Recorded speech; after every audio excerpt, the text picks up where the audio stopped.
प्रतिबद्ध लिएर जाने, हाम्रो उत्पादन वृद्धि गर्ने, बजारसँग जोड्ने कामहरू पनि हामीले पालन गरेका छौँ।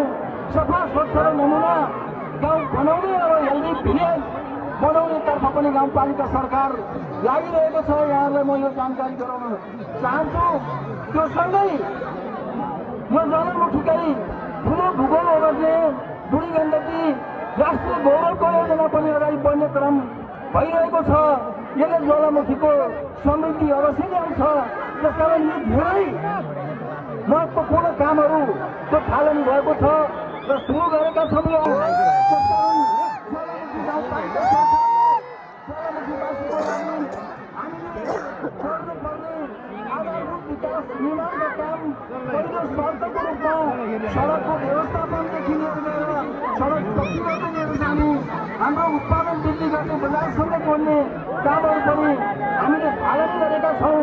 सफा स्वच्छ र नमुना गाउँ बनाउने र हेल्दी भिलेज बनाउनेतर्फ पनि गाउँपालिका सरकार लागिरहेको छ। यहाँहरूलाई म यो जानकारी गराउन चाहन्छु। त्यो सँगै यो जनमुखीकै ठुलो भूगोल ओगट्ने बुढी गण्डकी राष्ट्रिय गौरवको योजना पनि अगाडि बढ्ने क्रम भइरहेको छ। यसले ज्वालामुखीको समृद्धि अवश्य ल्याउँछ। त्यसकारण यी धेरै महत्त्वपूर्ण कामहरूको थालनी भएको छ र सुरु गरेका छौँ।